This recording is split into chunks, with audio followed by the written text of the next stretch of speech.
Good morning, students. Welcome you all in the Bansal Tax and Commerce classes. So, in the previous class, we discussed about dissolution of a partnership firm.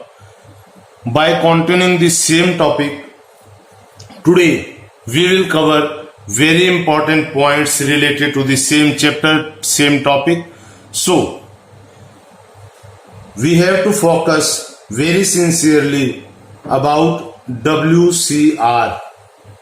Now, what is this WCR? WCR means Workmen Compensation Reserve. It means Workmen Compensation Reserve. Very important topic it is. So we have to be very sincere about this topic. See, Workmen Compensation Reserve is the reserve which is created out of profits to meet out the claim for compensation by the workers.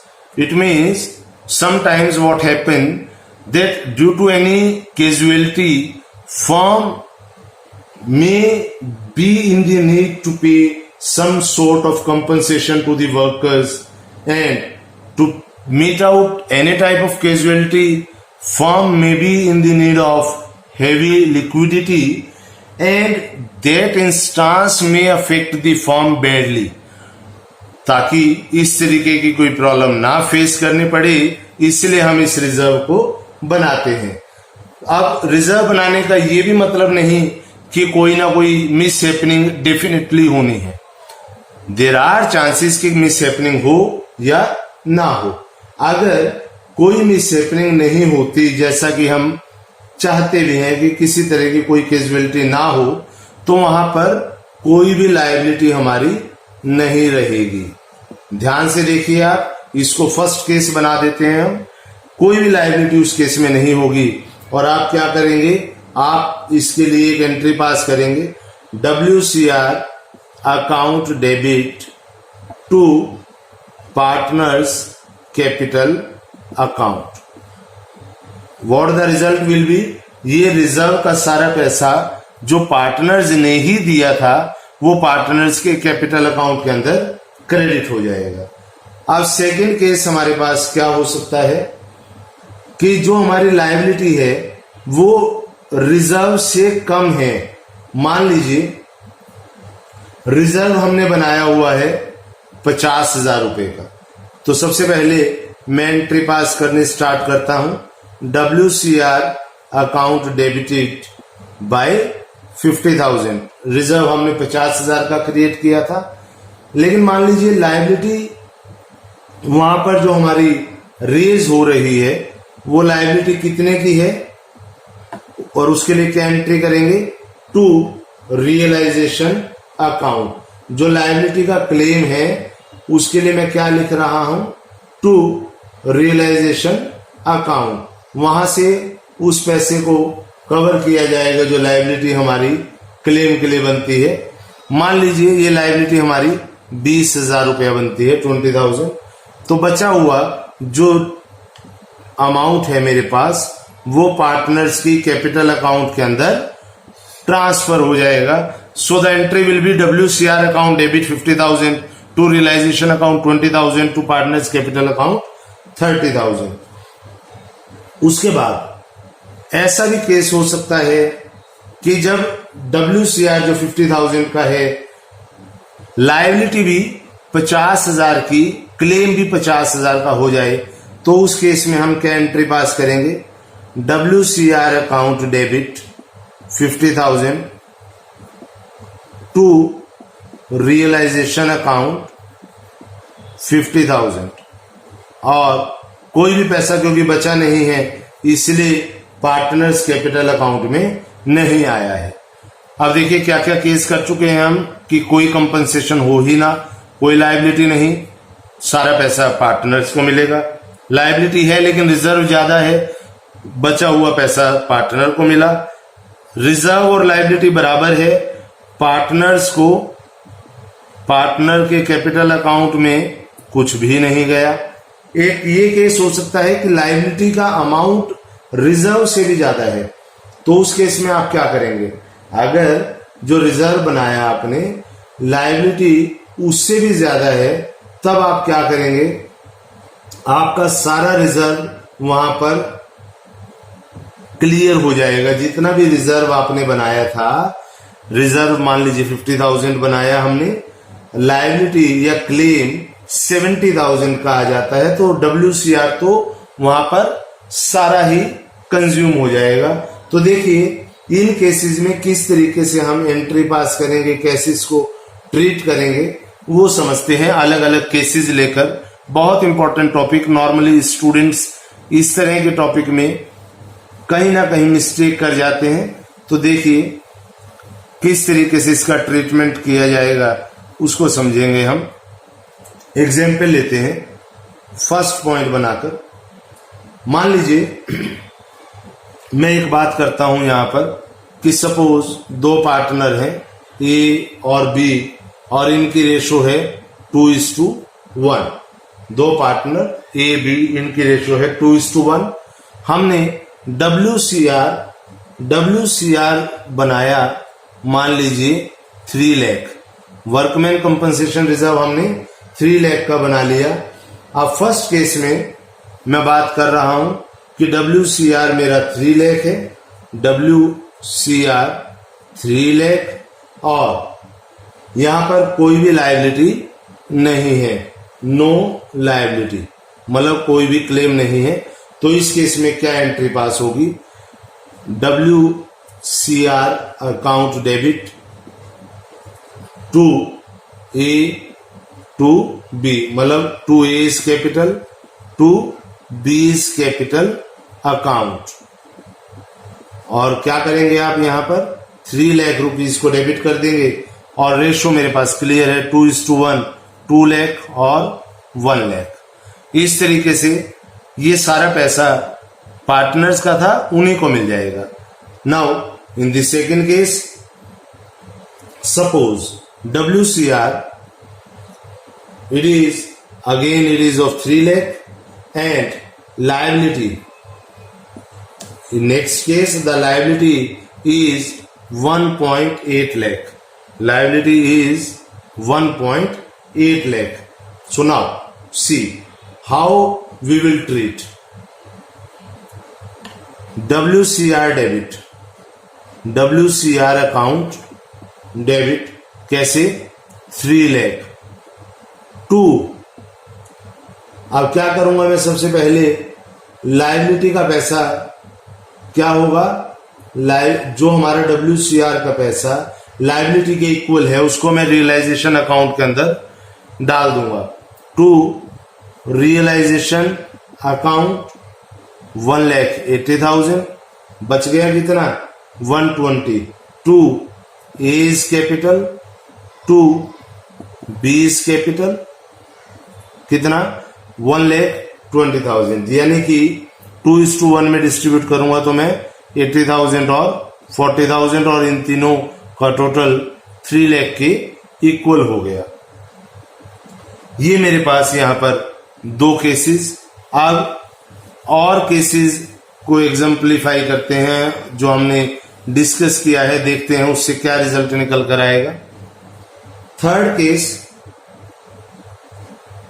फिर मेरे पास WCR 3 lakh रुपए का, जैसा पहला हम करते आ रहे हैं, और इस बार लायबिलिटी भी सेम अमाउंट के 3 लाख।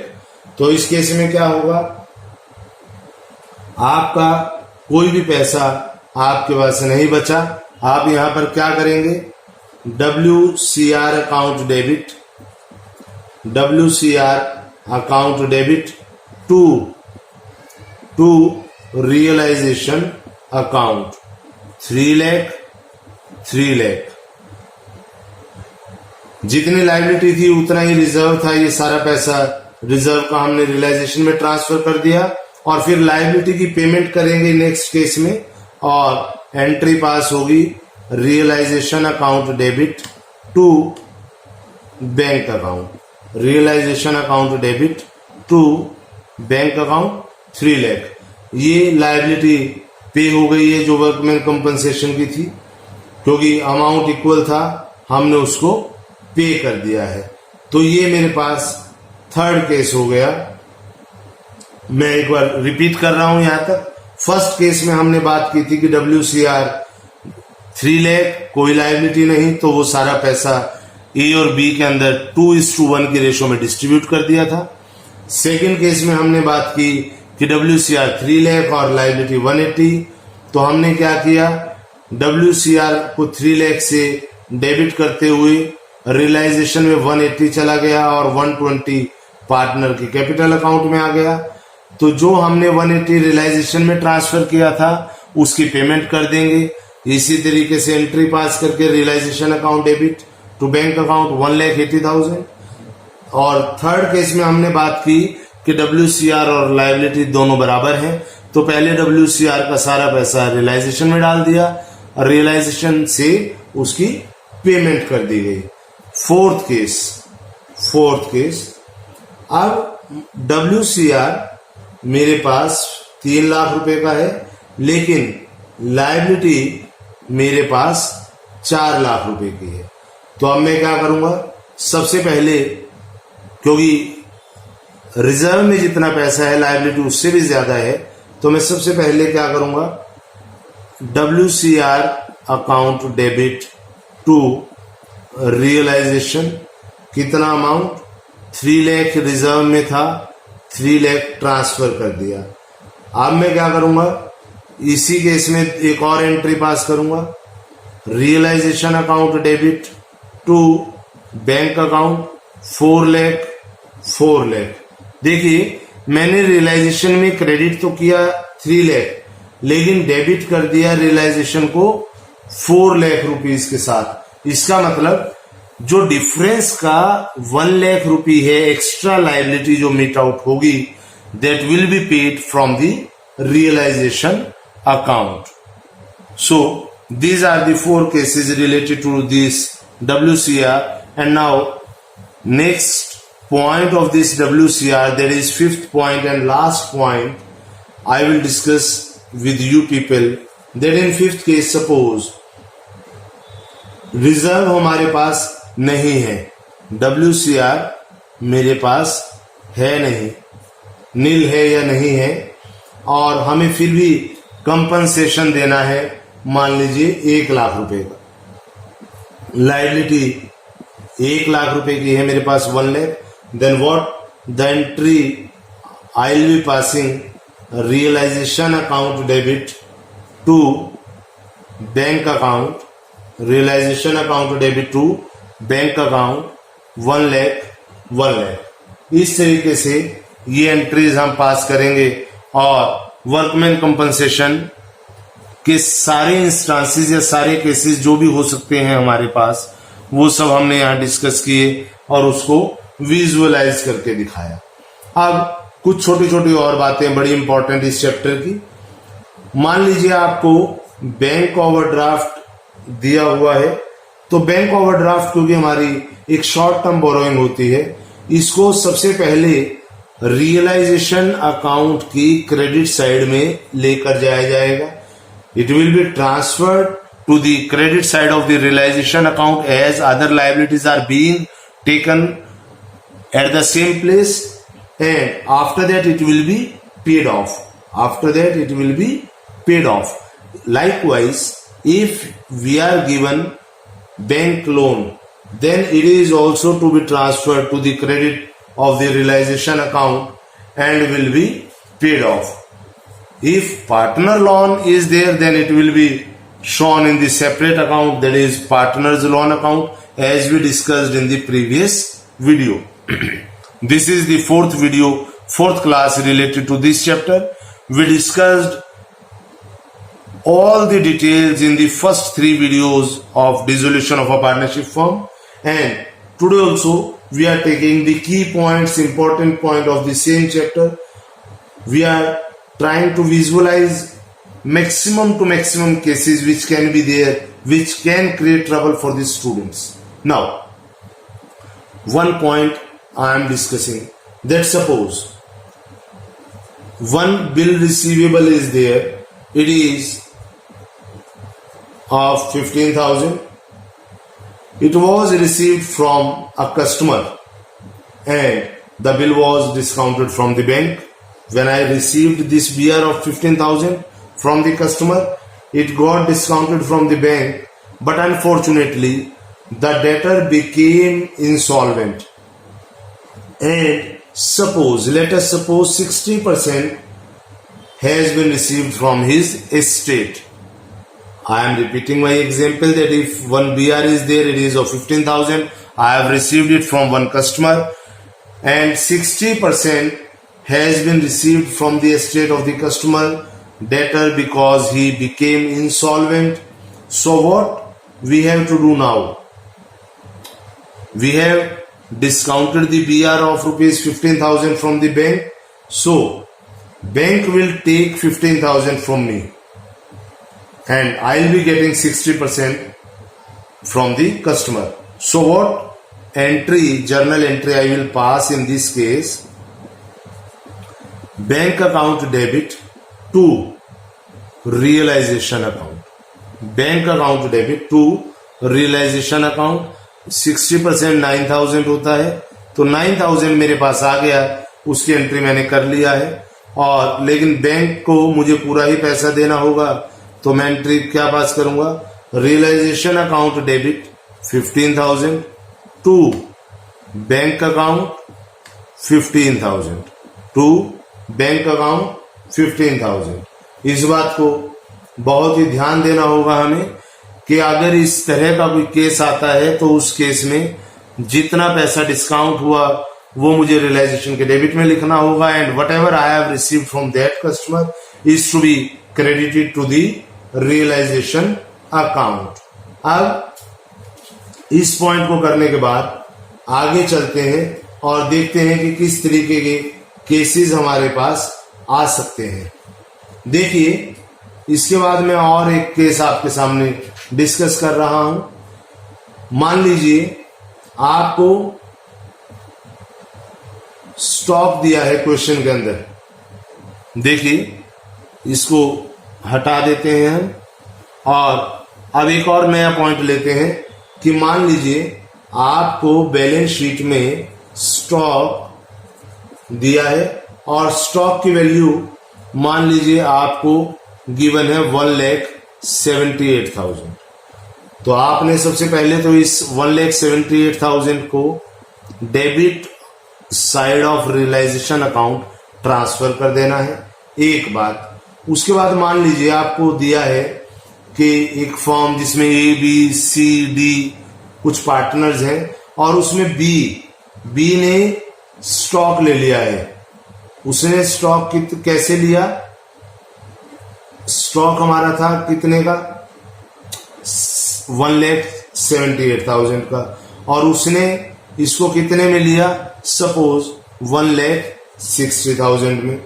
तो इसका क्या मतलब हुआ कि जब हम क्रेडिट साइड के अंदर स्टॉक का ट्रीटमेंट दिखाएंगे रियलाइजेशन अकाउंट के अंदर, तो हम वहां पर 1,60,000 रुपीज उस पार्टनर की कैपिटल से दिखाएंगे। मान लीजिए ये रियलाइजेशन अकाउंट है, आप यहां पर इसको ट्रांसफर करते हैं तो आप लिखते हैं टू स्टॉक 1,78,000 और यहां लिखेंगे बाय बीज कैपिटल अकाउंट 1,60,000। इस बात को और समझते हैं। देखिए, डेबिट साइड में 178 है, क्रेडिट में 1,60,000 है।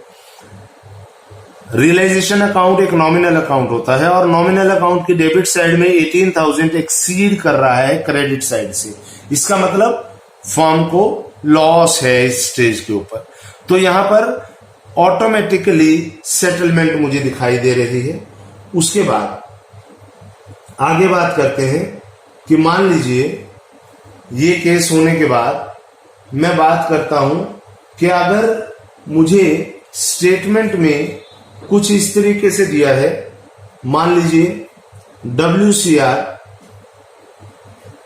WCR आपको बैलेंस शीट में अगर मान लीजिए मुझे गिवन है 60,000, WCR मुझे 60,000 बैलेंस शीट में गिवन है और जो उसका क्लेम आया है, जो उसका क्लेम आया वो क्लेम 80,000 रुपीज का है। जो क्लेम यहां पर मुझे दिखाई दे रहा है वो 80,000 का है। तो मैं सबसे पहले क्या करूंगा, रियलाइजेशन अकाउंट के अंदर WCR को ट्रांसफर कर दूंगा लिखकर बाय WCR। कितना अमाउंट है मेरे पास, 60,000। अब जो मुझे इसकी पेमेंट करनी है वो मैं यहां पर डेबिट साइड में लिखूंगा to bank account, to bank account, और अमाउंट आ जाएगा यहां पर 80,000। तो यहां भी नॉमिनल अकाउंट के रूल को अप्लाई करते हुए एक चीज मुझे क्लियर है कि क्रेडिट साइड में 60 है, डेबिट में 80 है। इट मीन्स यहां पर 20,000 का लॉस मुझे दिखाई दे रहा है। तो इस बात को भी मैं ध्यान रखूंगा। एक इस तरीके का भी केस हमारे सामने बहुत बार देखने को मिलता है कि मान लीजिए डेटर्स मुझे बैलेंस शीट के अंदर गिवन है, डेटर्स मान लीजिए 2,72,000 के, और वो मुझे कहता है कि हमने डेटर्स को रियलाइज किया 2,75,000, लेकिन ये विद इंटरेस्ट है। हमने डेटर्स हमारे 2,72,000 के हैं बैलेंस शीट के अंदर, और हमने यहां पर रियलाइज किया डेटर से 2,75,000, लेकिन ये विद इंटरेस्ट है। और उसके बाद मान लीजिए 2,000 रुपीज हमें रिकवर हुए, 2,000 रुपीज हमें रिकवर हुए जो बेड डेट्स राइट ऑफ किया था हमने लास्ट ईयर, उसके हमें 2,000 रुपीज यहां पर रिकवर हुए। तो अब इस केस में हम क्या करेंगे, ये बड़ा एक देखने वाला पॉइंट। सबसे पहले इस अमाउंट को डेबिट साइड में रियलाइजेशन के ट्रांसफर कर दूंगा।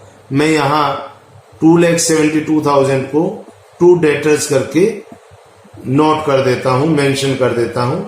अब उसके बाद क्या होगा, ये डेटर्स जो मेरे रियलाइज होंगे, ये डेटर्स जो मेरे रियलाइज होंगे, मैंने जब डेटर्स को यहां ट्रांसफर कर दिया है।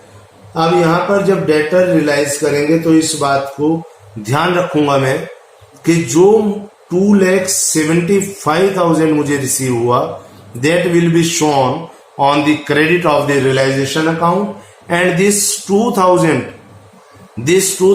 which has been recovered this year, which were bad debts in the last year, this amount is to be shown again on the credit side of the realization account। ये बहुत important point है कि debtor 272,000 के थे, realise हुए 275 के with interest.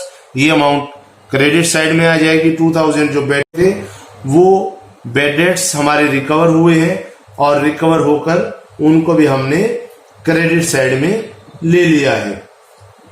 अब उसके बाद ये पॉइंट होने के बाद अब एक बहुत ही इंपॉर्टेंट पॉइंट मेरे सामने आता है कि ऐसा होता है हमारे पास क्वेश्चंस में, स्टेटमेंट के अंदर, कि हमें इन्वेस्टमेंट दी होती है, वो इस इन्वेस्टमेंट रिकॉर्ड नहीं की गई होती, वो इन्वेस्टमेंट बुक्स में रिकॉर्ड नहीं की होती। और मान लीजिए इस इन्वेस्टमेंट की वैल्यू है 15,000, उसको एक क्रेडिटर ने टेक ओवर कर लिया है। ये the investment was not recorded into the books and it is amounting rupees 15,000, and this is taken over by one of the creditor. So what I will do in this case कि जो मेरे creditors total में दिए हैं, मान लीजिए मेरे creditors 75,000 के हैं, तो मैं क्या करूंगा, ये रियलाइजेशन अकाउंट बनाऊंगा। क्योंकि ये रिकॉर्ड नहीं है तो यहां पर तो ट्रांसफर नहीं होगा, लेकिन इसकी वैल्यू 15,000 है और क्रेडिटर ने ले लिया है। क्रेडिटर्स को पहले मैंने ट्रांसफर किया यहां पर लिखकर बाय क्रेडिटर 75,000। अदरवाइज तो मुझे यहां पर 75,000 की ही पेमेंट करनी थी, पर क्योंकि क्रेडिटर ने 15,000 की इन्वेस्टमेंट ले ली है तो अब मैं 75,000 की पेमेंट ना करके 60,000 की पेमेंट कर दूंगा। तो ये पॉइंट आता है हमारा इन्वेस्टमेंट से रिलेटेड। इसी तरीके से ये छोटे छोटे बहुत इंपॉर्टेंट पॉइंट इस चैप्टर के अंदर आपको अलग अलग लेवल के ऊपर मिलेंगे, चाहे आप +2 के स्टूडेंट हैं, बीकॉम के स्टूडेंट हैं या सीए कर रहे हैं। तो आपको क्या करना है, आपको ये छोटे छोटे पॉइंट, जो छोटे छोटे रूल्स बहुत इंपॉर्टेंट हैं इस चैप्टर में, इनके नोट्स बनाने हैं और वहां पर इस चीज को नोट करके आप इनको प्रैक्टिस करें। इन पॉइंट्स को खूब न्यूमेरिकल्स में इनकॉर्पोरेट करके देखें और विजुअलाइज करें, एग्जेम्पलीफाई करें।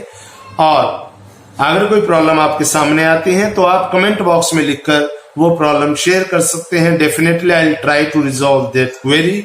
सो till next video will come, be in touch and be in touch with Bansal Techs and Commerce classes.